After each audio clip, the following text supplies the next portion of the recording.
बच्चों good morning. सबको हमारा प्रातःकालीन नमस्कार। देखो बच्चों, पिछली क्लास में जो चैप्टर मैंने आपको पढ़ाया था उस चैप्टर का नाम क्या था बच्चों? उस चैप्टर का नाम था the snake and the mirror, and the lesson had already been completed in our last class. और अपनी पिछली कक्षा में बच्चों वह पाठ समाप्त हो गया था। And today we are going to start a new poem.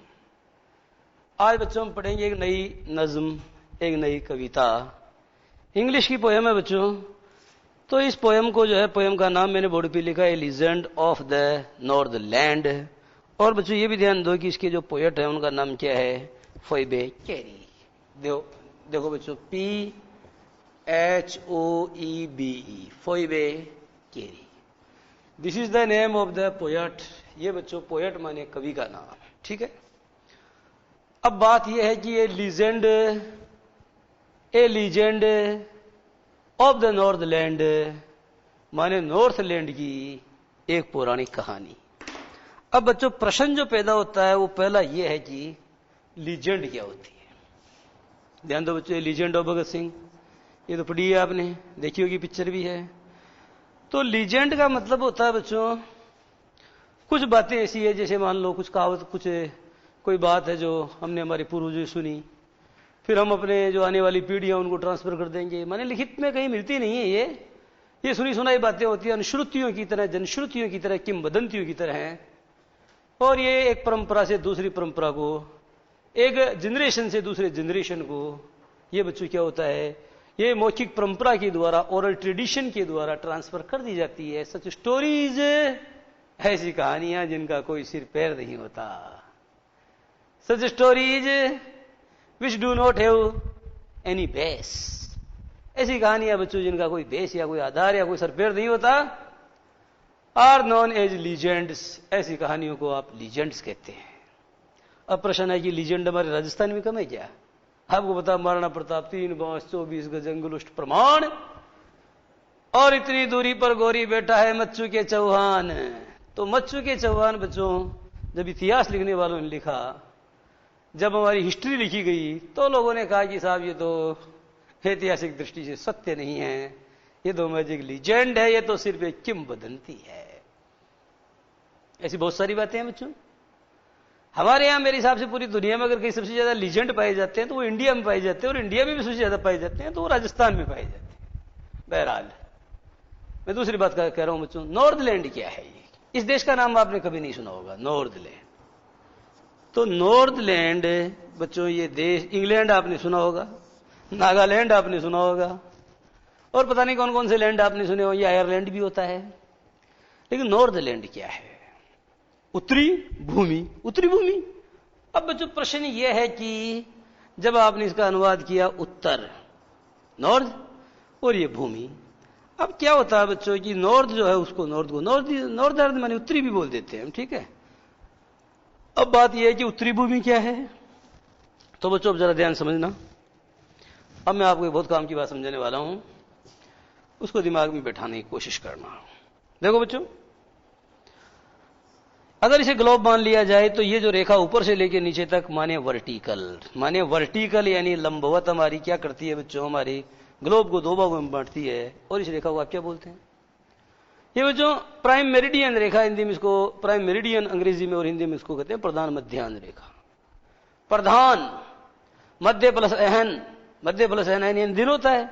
तो बच्चों ये जो है बिल्कुल ठीक बीच में से निकलती है, और मध्याह्न का मतलब ये दोपहर को दर्शाती है। ग्रीनविच रेखा भी कहते हैं, प्रधान मध्याह्न रेखा भी कहते हैं। और ये बच्चों आप जानते हो कि हमारे गुजरती है हमारे कहां से, वो जो इलाहाबाद के अंदर नैनी नामक स्थान है उसके आसपास से कहीं गुजरती है, ऐसा बोलते हैं। ये एक रेखा और है बच्चों, ये ऊपर से नीचे तक पृथ्वी को 2 भागों में बांटती है। ये तो वर्टिकल थी। और ये कैसी बच्चों? ये हॉरिजॉन्टल है। हॉरिजॉन्टल का मतलब बच्चों गणित का शब्द है क्षैतिज, आडी। एक पड़ी रेखा, एक खड़ी रेखा, एक पड़ी रेखा, एक खड़ी रेखा। ये जो पड़ी रेखा है बच्चों, ये भारत को इस तरीके से बांट रही है। अब बच्चों आप ये देखो कि ये जो बीच वाली रेखा है इसको कहते हैं आप इक्वेटर। इक्वेटर का मतलब होता है, हिंदी में कहेंगे इसको भूमध्य रेखा, और ऊपर वाली को आप कह रहे हैं ग्रीनविच या प्राइम मेरिडियन रेखा, इस तरीके से। खैर ज्योग्राफी पढ़ाना मेरा मकसद नहीं है, मैं तो आपको सिर्फ ये बताना चाहता हूं कि ये बच्चों, ये उत्तर ये पूर्वी गोलार्ध है, इसमें कहीं ना कहीं हमारा भारत है। और बच्चों भारत कुछ यूं है, यानी ये रेखा जो है भारत की कहीं ना कहीं अपने जो है राजस्थान की बांसवाड़ा वहीं से कहीं से गुजरती है। अब बच्चों ये हो गया, आप जानते हो नॉर्थ, ये हो गया साउथ, और ये हो गया ईस्ट, ये हो गया वेस्ट। तो बच्चों आप जानते हो नॉर्थ लैंड पक्का इधर आएगी। तो इधर बच्चों इसके पीछे जो है देखो, एक देश का नाम है डेनमार्क, एक का नाम है नॉर्वे, और एक का नाम बच्चों स्वीडन। ये पोलर कंट्रीज हैं। पोलर का मतलब बच्चों उत्तरी ध्रुव के आसपास, जो नॉर्थ पोल माने जो उत्तरी ध्रुव है उसके पास स्थित हैं।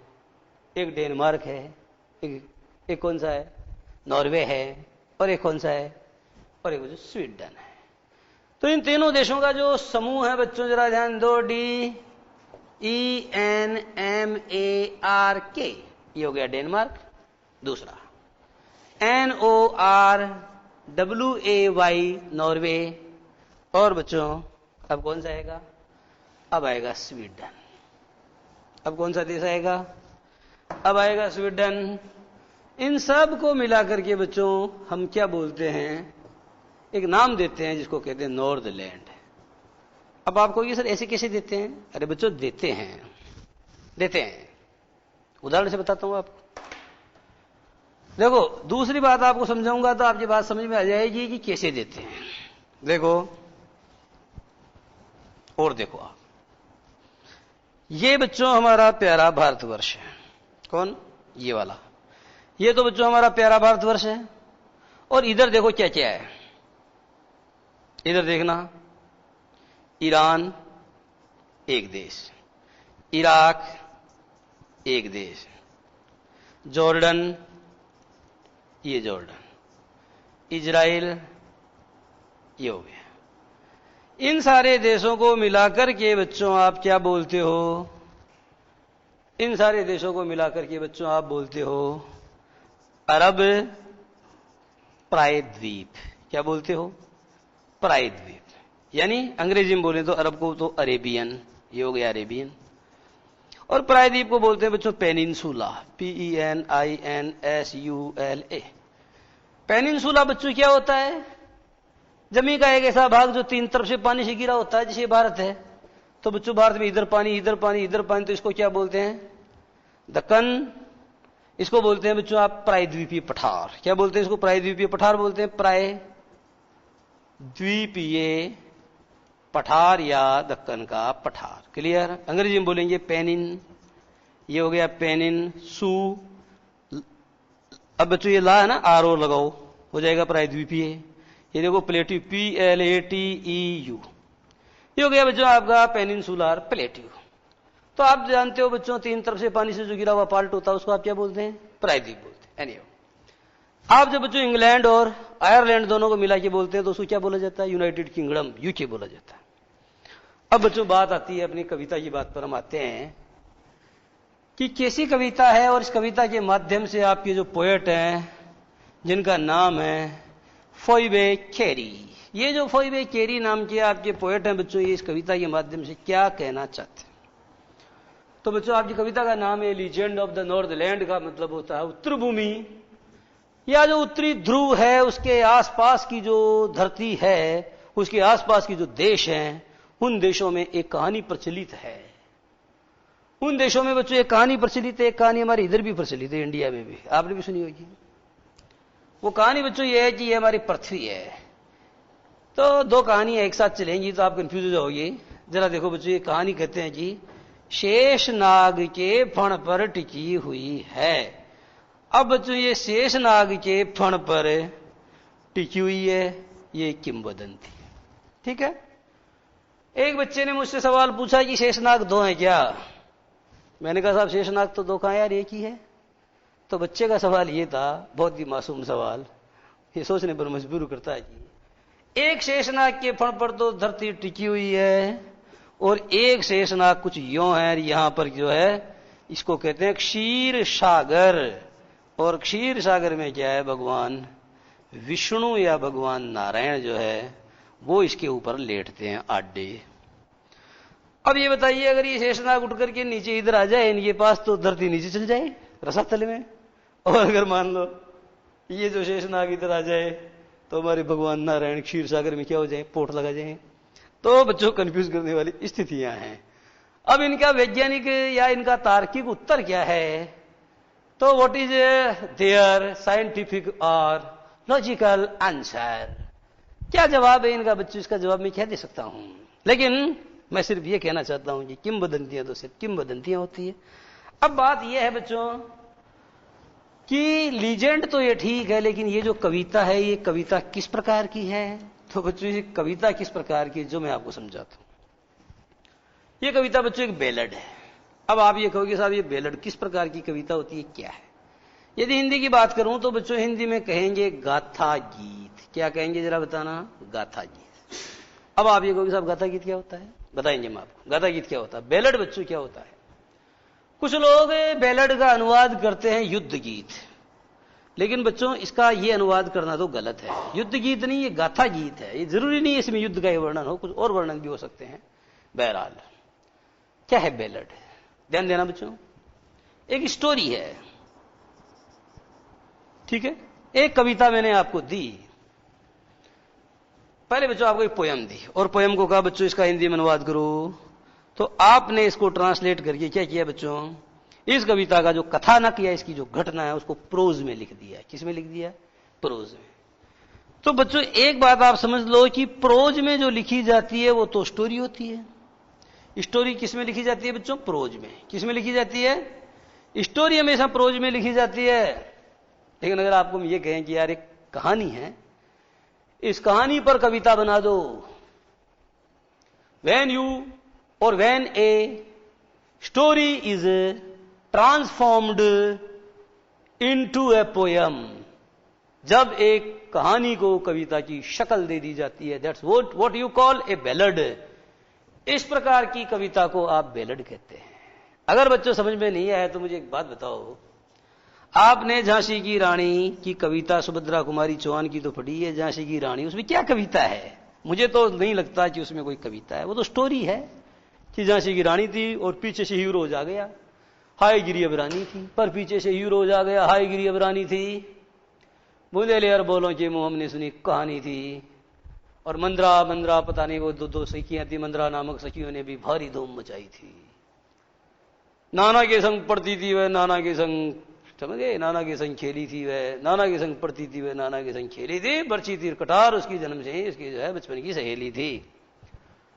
तो लक्ष्मीबाई नाम पिता की वह संतान अकेली थी। आप देख क्या रहे हैं बच्चों? आप ये समझ गए होंगे कि झांसी की रानी लक्ष्मीबाई की जो कहानी है, उस कहानी को सुभद्रा कुमारी चौहान ने क्या किया था? कविता के अंदर ढाला था, कविता का शेप या कविता की शक्ल दी थी। इस प्रकार की कविताओं को बच्चों हिंदी में गाथा गीत और अंग्रेजी में इस प्रकार की कविताओं को बेलड कहा जाता है। बेलड का एक बहुत अच्छा उदाहरण है। ये उदाहरण तो बच्चों मैंने आपको इसलिए दिया है कि ये उदाहरण तो आपके द्वारा सुना हुआ है, लेकिन मैं एक दूसरा उदाहरण देता हूं बच्चों जो आपने नहीं सुना होगा।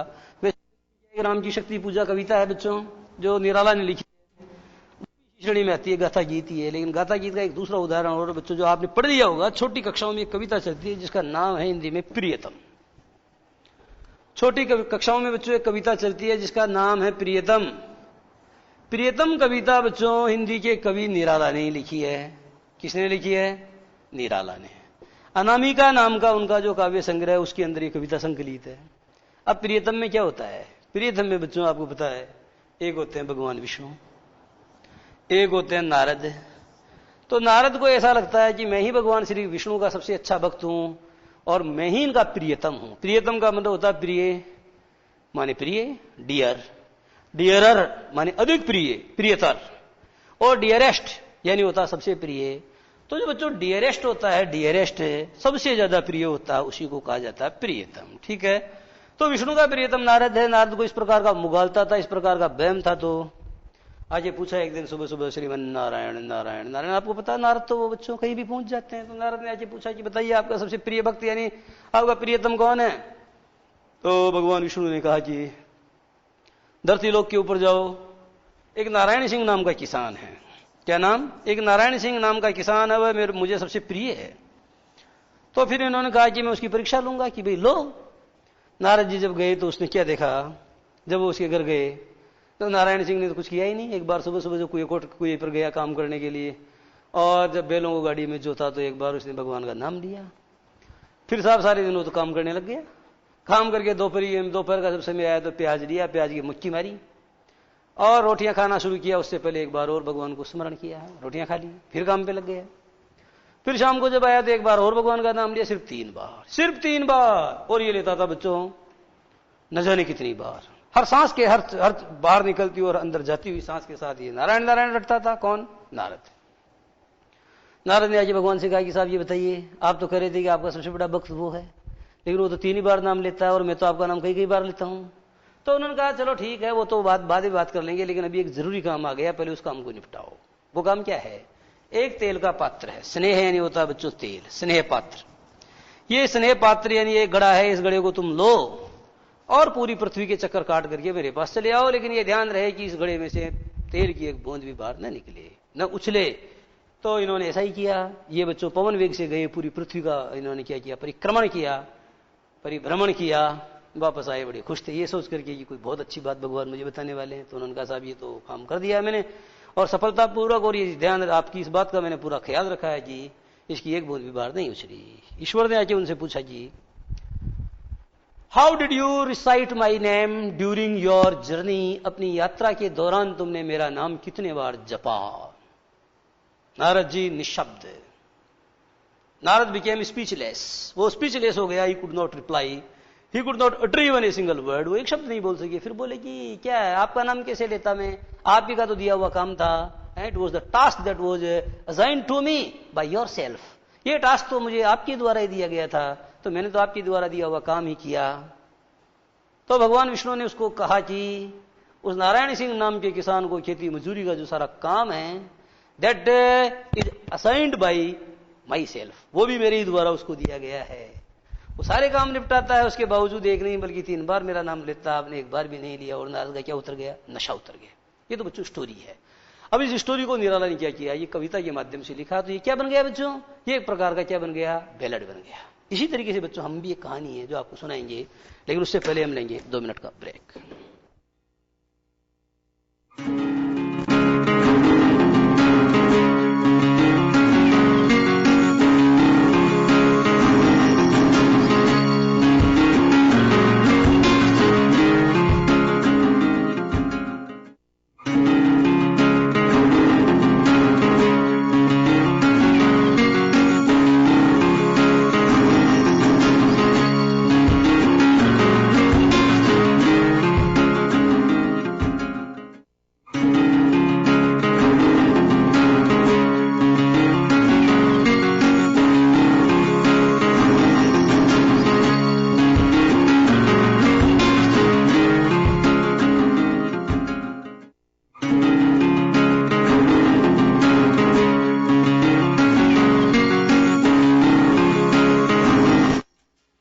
अब बच्चों अपनी बात को अपन आइए कंटिन्यू करते हैं।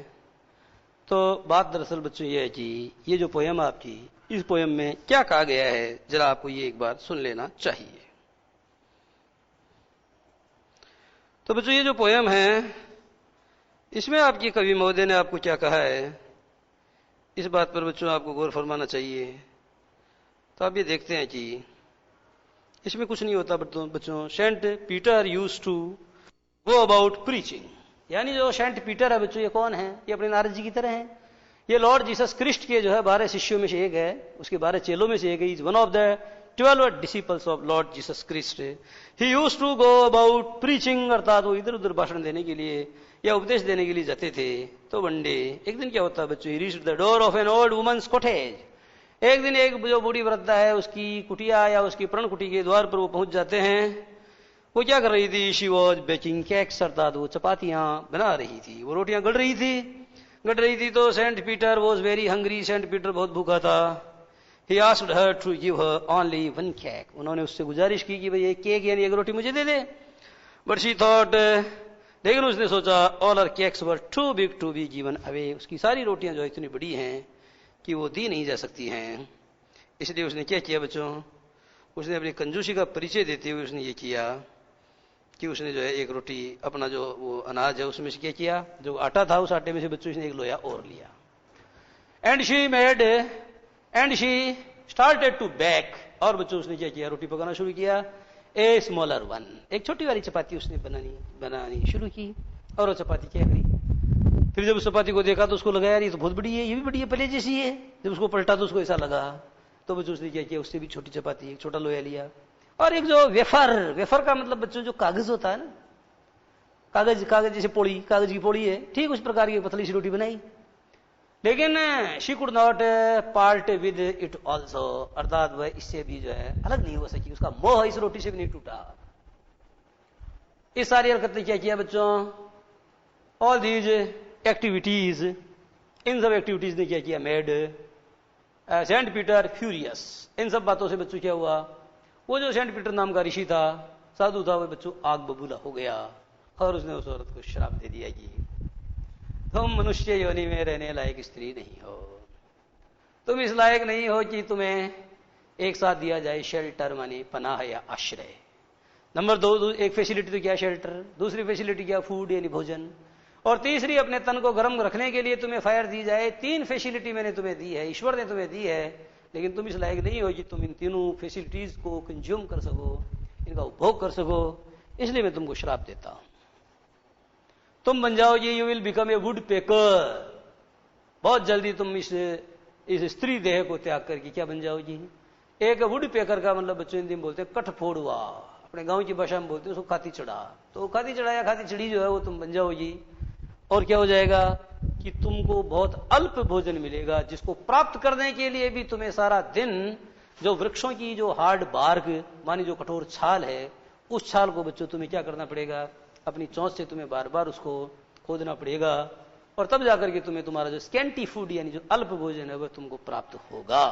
तो बच्चों इस तरीके की बातें हैं। अब आज भी क्या उसकी स्थिति है कि जैसे ऋषि हटे तो सीधी वो चिमनी में गई, चिमनी के ऊपर से कठफोड़ुआ निकला, जिसके ऊपर क्या था, उसका जो सिर था उसके ऊपर एक लाल टोपी थी, और बाकी उसके सारे कपड़े जल करके भस्म हो गए, और वो क्या बन गई, वो बच्चे कठफोड़ुआ बन गई। आज भी उस गांव के स्कूल बच्चे जब स्कूल में जाते हैं तो जंगल में उसको क्या करते हैं, उसको चिड़िया को देखते हैं और आपस में बातें करते हैं, ये औरत जो बड़ी कंजूस थी, बहुत ही माइजरली लेडी थी ये, और सेंट पीटर ने जो है गुस्सा करके इसको ऐसे ऐसे बना दिया था, इसकी ये दुर्गत कर दी थी। तो इस तरीके की बच्चों आपकी पोयम है। Now I am going to start the poem. अब बच्चों पर पोयम शुरू करते हैं, जरा ध्यान देना। This poem is a legend, ये कविता एक पौराणिक कथा है, ऑफ एन ओल्ड लेडी, अर्थात एक वृद्धा की। ये कविता एक वृद्धा की, ये कविता बच्चों एक वृद्धा की पौराणिक कथा है। Who angered saint Peter, I mean who made saint Peter furious, जिसने संत पीटर को आग बबूला कर दिया था, because of her greed, because of her temptation, अपने ग्रीड माने लालच, या अपने टेम्पटेशन यानी अर्थात अपने प्रलोभन के कारण उसने संत पीटर जो अपने नारद जी की तरह ही थे को उसने आग बबूला या नाराज कर दिया था।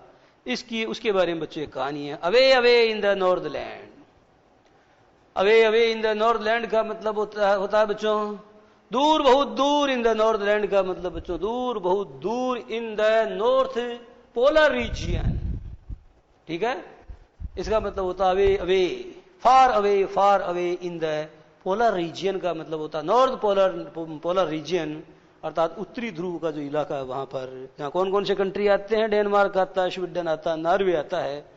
तो in that part of the earth, in that part of globe, पृथ्वी के उस वाले हिस्से में बच्चों क्या था, where the hours of the day are few, जहां दिन के घंटे कम होते हैं। Where the hours of the day are few का मतलब बच्चों क्या है, एक बहुत अच्छी कहावत अपने गांव में राजस्थानी में कहावत है कि श्यालू और ब्यालू। इसका मतलब यह है कि जहां श्यालू माने सर्दी ज्यादा पड़ती है, वहां बच्चों कब जो आप श्यालू में क्या होता है, ब्यालू का टाइम जल्दी से हो जाता है, कहने का मतलब दिन बहुत छोटे होते हैं। ब्यालू माने डिनर होता है, डिनर, तो डिनर का टाइम जल्दी से आ जाता है। बिहारी का एक दुआ भी तो है, घर जवाई लोग ट्यो खरो पूछ दिन मान। तो बच्चों ये है कि जैसे घर जवाई कब घर में आता है कब जाता है कोई उसकी परवाह नहीं करता, ठीक उसी प्रकार से सर्दी की ऋतु में सूरज कब उगता है कब हाथ जाता है कोई उस पर ध्यान नहीं देता, पता ही नहीं चलता। थोड़ी देर पहले घर में थे और घर से बाहर निकलते शाम हो जाती है। तो अब बच्चों यही ये स्थिति है। तो आप कहां जाएंगे, नॉर्थ पोलर रीजियन में जाएंगे, उत्तरी ध्रुव वाले क्षेत्रों में। कहते हैं 6 महीने के दिन 6 महीने की रातें होती है। इसीलिए तो हमारे जो बाल गंगाधर तिलक है, उन्होंने अपनी पुस्तक the Arctic home of the Vedas में कहा कि आर्य कहां से आए, न तो मध्य एशिया से आए, न यूरोप से आए, न इधर से आए, न उधर से आए, न यहाँ के रहने वाले थे। वो कहां से आए, वो उत्तरी ध्रुव से चलकर के भारत पर आए। क्योंकि उनका यह मानना था कि ऋग्वेद में 6 महीने के दिन और 6 महीने की रात के होने का जिक्र किया गया है, और उत्तरी ध्रुव के ऊपर आज भी 6 महीने के दिन और 6 महीने की रात होती है। और ये भी बताया जाता है कि आर्य लंबे और गोरे होते हैं, तो बर्फीले प्रांत से जो आदमी आएगा वो गोरा और लंबा तो होगा ही। तो ये बातें हैं। अब बच्चों जरा आप ये बताइए कि यहां पर कहा गया है कि where the hours of the day are few का मतलब यह है बच्चों, where the hours of the day are few. ध्यान दो, वेयर द ओवर्स, ओवर्स का मतलब होता है बच्चों घड़ियां, ऑफ द डे यानी दिन की, आर फ्यू, फ्यू का मतलब न के बराबर। तो बच्चों वेयर यानी जहां पर the overs of the day माने दिन की घड़ियां या दिन के घंटे, आर माने होते हैं फ्यू का मतलब न के बराबर। इसे बच्चों अगर साधारण शब्दों में कहा जाए तो मैं यूं कह सकता हूं कि जहां दिन बहुत छोटे होते हैं, where the days are very small, where the days are very small, जहां दिन बहुत छोटे होते हैं, and the nights are so long in winter. और बच्चों आप जानते हो सर्दी में समस्या क्या होती है, nights are so long that, रातें इतनी लंबी होती है, लंबी लंबी ये काली काली रातें हैं वहां बच्चों, बहुत लंबी और काली काली रातें होती है। दैट दे के नॉट, इसलिए बच्चों क्या होता है उस रात में, दैट दे के नॉट स्लीप देम थ्रू, कि वो पूरी रात जो है ठीक ढंग से सो भी नहीं पाते हैं, रातें बहुत लंबी होती है। अब बच्चों आप जानते हो जब आप सोओगे और सोते सोते जब आपकी नींद पक जाएगी फिर भी रात नहीं बीतेगी, तो आपको क्या होगी, इधर से पछवाड़े आपके जो वो बढ़ने चालू हो जाएंगे, जलने चालू हो जाएंगे, और आप इधर उधर करवट बदल के फिर क्या करोगे, रातें बिताओगे। तो बताया गया कि and the nights are so long in winter, और बच्चों सर्दी की ऋतु में रातें इतनी लंबी होती है, दैट की they can not sleep them through, they can not sleep them through का मतलब होता है बच्चों they can not sleep them through out, अर्थात वे उनमें पूरी रात में सो नहीं पाते। अब यार एक बात बताइए कि जैसे रात 12 घंटे की है, आपकी नींद तो 7 घंटे में ही पक गई, तो फिर जो बाकी घंटे हैं उनमें सोओगे थोड़ी आप, फिर तो आप इधर उधर जो है क्या करोगे, या आप तो यू टर्न योर साइड्स, आप तो अपनी जो साइड से उसको टर्न करोगे, यानी वही ऐसे ही जगोगे हर जगह। वेयर दे हार्नेस द, अब बच्चों दे का मतलब क्या होता है, पीपल, वेयर दे हार्नेस का मतलब होता है वेयर पीपल हार्नेस, जहां पर लोग क्या करते हैं बच्चों, जोतते हैं। ध्यान दो, हार्नेस क्या होता है बताता हूं, हार्नेस का मतलब, तो वेयर पीपल हार्नेस यानी जहां पर लोग क्या करते हैं बच्चों, हार्नेस करते हैं किसको, वहां पर बच्चों एक रेनडियर होता है, देखो REINDER, तो इसका मतलब क्या होता है, उस एरिया में एक प्रकार का सींगों वाला हिरण होता है, तो उसे रेनडियर कहते हैं। तो वहां के लोग क्या करते हैं कि उस सींगों वाले हिरण को जोतते हैं, किसमें जोतते हैं, स्लेज। देखो बच्चों SLEDGE, ये जो स्लेज है ये क्या है, ध्यान देना, एक प्रकार की गाड़ी होती है जिसके पहिए नहीं होते हैं, और ये इसकी रस्सी बंधी हुई है, रस्सी में जोत दिया एक रेनडियर को, ये क्या खींचता है, इसके ऊपर लोग रहते हैं, बर्फ के अंदर इसी तरीके का मामला चलता है। कई मूवीज के अंदर भी इस तरीके के नजारे, इस प्रकार के सीन अपने को देखने को मिलते हैं। तो where they harness the swift, swift यानी होता है वेरी फास्ट, रेनडियर का मतलब बहुत तेज गति से दौड़ने वाला जो रेनडियर या जो सिंगू वाला हरिण होता है, जो पर्वतीय हिरण होता है, उसको वे क्या करते हैं, वे जोतते हैं, किसमें जोतते हैं, टू द स्लेजेस का मतलब बिना पहियों वाली गाड़ी में जोतते हैं। व्हेन इट स्नोज, अर्थात बच्चों जब बर्फबारी होती है, व्हेन इट रेन्स, जब बारिश होती है, व्हेन इट रेन्स, जब बारिश होती है, व्हेन इट स्नोज माने जब बच्चों स्नोफॉल होता है, माने जब बर्फबारी होती है, स्नो बच्चों यहां बर्फ का काम कर रहा है। And the children look like bears cubs, और बच्चों वहां एक बात और है, उस एरिया में क्या होता है कि जो बच्चे होते हैं वो क्या पहनते हैं। अब आप बताइए कि जहां ज्यादा सर्दी पड़ेगी वहां क्या पहनेंगे, तो बच्चों जो रीछ होता है, जो भालू होता है, उस भालू की जो चमड़ी है, उस चमड़ी से जैकेट्स बना करके वो पहनते हैं, और जैकेट्स भी बड़े रोएदार होते हैं, झबरेले होते हैं। तो उन जैकेट्स में जब बच्चों को आप देखते हो तो उन बच्चों को देख करके ऐसा लगता है कि बच्चे नहीं हैं, but they are the cubs, cubs का मतलब बच्चे हैं, किसके, ऑफ द बियर्स, यानी बच्चों वे क्या करते हैं, वे रीछों के बच्चे, भालुओं के बच्चे प्रतीत होते हैं।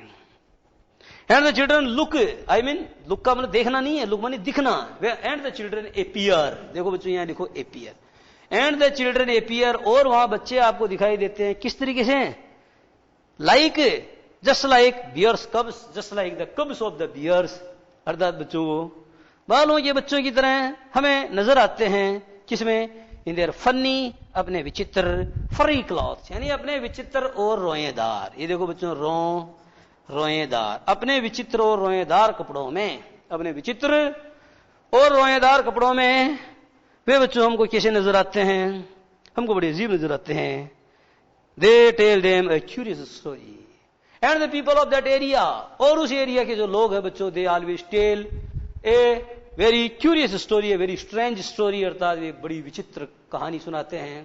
हालांकि मुझे ऐसा लगता है, I don't believe it's true, लेकिन मुझे ऐसा लगता है, although it seems to me that, मुझे ऐसा लगता है that the story may not be true, the story may or may not be true, वो कहानी सच हो भी सकती है, नहीं भी हो सकती है। Yet you may learn a lesson if I tell to you, अगर बच्चों ये बताओ कि वो कहानी मैं तुम्हें सुनाऊं, हालांकि मुझे लगता है कि वो कहानी सच तो नहीं है, लेकिन अगर मुझे बताओ कि उस कहानी को मैं तुम्हें सुनाऊं तो इससे तुम्हारा नुकसान क्या होगा, कोई नुकसान नहीं होगा। You may learn a lesson, you may learn, अगर आप मेरी बात सच हो या नहीं हो पर आप उसे एक कहानी की तरह भी सुनेंगे तो आप उससे क्या करेंगे, you will learn a lesson, आप एक सबक सीखेंगे। जैसे एक व्यक्ति रामचरितमानस की कथा सुना रहा है, अब दो चार मुसलमान भी आ गए, वो कहते हैं हमारा धर्म नहीं है। अरे तुम्हारा धर्म नहीं है तो कहानी तो सुन लो, तुम्हारा धर्म नहीं है, तुम इसको स्टोरी की तरह भी सुनोगे तो तुमको कुछ न कुछ तो सबक सीखने को मिलेगा। तो यहां बताया गया है बच्चों की, they tell them a curious story, I mean the people of that area, tell, उस एरिया के जो लोग हैं बच्चों, they tell a very strange story, often, वो प्राय क्या करते हैं, एक बड़ी विचित्र कहानी सुनाते हैं। I don't believe it's true, it doesn't seem to be true, at least to me, कम से कम ये मुझे तो प्रतीत नहीं होता कि ये कहानी सच होगी। एंड स्टिल, और बच्चों तो भी, you may learn a lesson if I tell the tale, if I tell the story to you, if I tell the anecdote to you, अगर वो वृत्तांत या वह कहानी में तुम्हें सुनाऊंगा तो क्या होगा बच्चों, आप कुछ तो सीख ही लोगे। तो कहानी बच्चों कुछ यूं है कि once when the good saint Peter lived in the world below, कहानी कुछ यूं है कि वंस यानी एक बार, when the good saint Peter यानी जब नेक संत पीटर, कहानी बच्चों कुछ यूं है कि जब नेक, एक बार जब नेक संत पीटर लिव्ड यानी रहते थे इन द वर्ल्ड बिलो। ध्यान दो बच्चों, इसका मतलब क्या होता है, इन द वर्ल्ड बिलो का मतलब होता है बच्चों अंडरवर्ल्ड, इसको कहते हैं मृत्यु लोक। क्या बोलते हैं इसको, ठीक है, इसको कहते हैं बच्चों मृत्यु लोक का मतलब द वर्ल्ड ऑफ डेथ, जहां लोगों की मृत्यु होती है बच्चों, जिसको आप दूसरा शब्द बोलो इसके लिए तो क्या हो सकता है, मोर्टल वर्ल्ड। देखो मोर्टल यानी नश्वर संसार, ठीक है बच्चों, यहां लोग मरते भी हैं लेकिन जो स्वर्ग है वहां कोई मरता ही नहीं है, वहां डेथ रेट जो है बच्चों बिल्कुल क्या है, 0/0 है, लेकिन यहां तो घटती बढ़ती रहती है। तो इन द वर्ल्ड बिलो का मतलब यह है कि यहां जो नीचे वाली दुनिया है, अर्थात ये जो मृत्यु लोक है, इस मृत्यु लोक में एक बार क्या था बच्चों कि संत पीटर क्या कर रहे थे, वो रह रहे थे, एंड ही वॉक्ड अबाउट, और वो इधर उधर घूमते रहते थे, प्रीचिंग, और बच्चों वो लोगों को उपदेश देते हुए इधर उधर घूमते रहते थे। देखो बच्चों, प्रीच, PREACH, प्रीच यानी क्या होता है, उपदेश देना, यानी इंग्लिश में बोलूं तो बच्चों क्या है, to deliver a religious lecture, एक धार्मिक उपदेश या धार्मिक भाषण जब दिया जाता है तो बच्चों वो क्या करते हैं कि वो इधर उधर घूमते रहते थे, लोगों को धार्मिक प्रवचन देते हुए, लोगों को प्रवचन देते हुए वो इधर उधर ढूंढाया करते थे, है ना, घूमते थे। Just exactly as he did, you know, जैसा कि आप जानते हो कि वो अक्सर ऐसा किया करते थे। जस्ट का मतलब होता है very often, he did so as you all know very well, जैसा कि आप सबको ये बखूबी मालूम है कि वो अक्सर ऐसा किया करते थे। तो he came to the door of a cottage, तो जो he arrived at the door of a cottage, अर्थात at the door of a hut, एक हट माने एक झोंपड़ी के द्वार पर बच्चों वो आ गए। इन ट्रेवलिंग राउंड द अर्थ का मतलब बच्चों while he was travelling round the earth, जबकि वो पूरी पृथ्वी के चक्कर लगा रहे थे, तो पृथ्वी मंडल के ऊपर घूमते घामते वो बच्चों अंततोगत्वा नॉर्थ लैंड के अंदर एक झोंपड़ी है, उस झोंपड़ी के द्वार के ऊपर आ गए, और वहां बच्चों उन्होंने क्या देखा, where a little woman was making cakes, जहां पर बच्चों एक लिटिल वुमन होता है बच्चों एक अदनी सी, एक अदद औरत एक छोटे कदगी में क्या कर रही थी बच्चों, शी वॉज मेकिंग केक्स का मतलब यह है कि वो रोटियां बना रही थी, है ना, and baking them on the hearth, और बच्चों उनको हर्थ यानी होता चूल्हा, चूल्हा कह दो या अंगीठी, और बच्चों वह उन रोटियों को अंगीठी के ऊपर बेक यानी क्या कर रही थी, सेक रही थी। And she was baking those cakes, and she was baking those cakes on the hearth, अर्थात हर्थ का मतलब क्या बताया आपको, माने जो चूल्हा है उस चूल्हे के ऊपर क्या कर रही थी, वो रोटियों को सेक रही थी। And being faint with fasting, and since बच्चों और चूंकि the saint, and since the saint और बच्चों चूंकि वो संत क्या कर रहा था, he was growing, since the saint was growing faint, यानी चूंकि साधु बेहोश हुआ जा रहा था। ठीक है, क्यों, because he was very hungry due to fasting, यानी बच्चों उसको व्रत था, उसको उपवास था, सुबह से कुछ खाया नहीं था, और सारे दिन लोगों को उपदेश देते वो फिर रहे थे, तो वो क्या हो रहे थे बच्चों, वो भूख के कारण उनकी जान निकली जा रही थी। For the day was almost done, for माने because the day was almost over, माने दिन करीब करीब खत्म हो गया था। दिवसावसान का समय, मेघमय आसमान से उतर रही है वह संध्या सुंदरी परीसी, माने शाम का समय करीब करीब हो गया था। ही आस्क्ड हर, उसने उस औरत से क्या किया बच्चों, गुजारिश की। ही रिक्वेस्टेड हर, उसने उसको गुजारिश की। From her store of cakes, उसने ये कहा कि तुम्हारा जो स्टोर ऑफ केक्स का मतलब बच्चों, जो तुम्हारी इतनी सारी रोटियां तुम्हारे पास है, इन रोटियों का जो स्टोर है अर्थात जो भंडार है, उसमें से एक रोटी मुझे भी दे दो, to give him a single one, अर्थात एक रोटी उन्होंने क्या किया है, उसका जो स्टोर ऑफ केक्स अर्थात उसका जो रोटी भंडार था, उस रोटी भंडार में से उसने क्या किया बच्चों, अपने लिए एक रोटी मांगी, अपने लिए एक रोटी मांगी। So she made a very little cake, इसलिए बच्चों उनको देने के लिए उस औरत ने क्या किया, एक छोटी सी रोटी बनाई। बट एज इट बेकिंग ले, लेकिन बच्चों जब इसको बेकिंग करने के लिए यानी सेकने के लिए उसने उसको उस पर लेटाया, उसके ऊपर जो है जो जड़ आग की जड़, उसके ऊपर बच्चों जैसे उसने उसको सेकने का प्रयास किया, तो शी लुक्ड एट इट, उसने उस रोटी की ओर देखा, एंड थॉट और सोचा, it seemed too large to give away, it seemed her so large that she could not give it away, वो उसको इतनी बड़ी प्रतीत हुई कि यार इस भिखारी को इतनी बड़ी क्या देंगे, छोटी दे देते हैं, तो इतनी बड़ी रोटी नहीं दें, तो देने की दृष्टि से वह रोटी उसको काफी बड़ी प्रतीत हुई। तो बच्चों इस तरह से आज की बात यहीं समाप्त, और आगे वाली बात करेंगे बच्चों हम अगली क्लास में। बच्चों नमस्कार।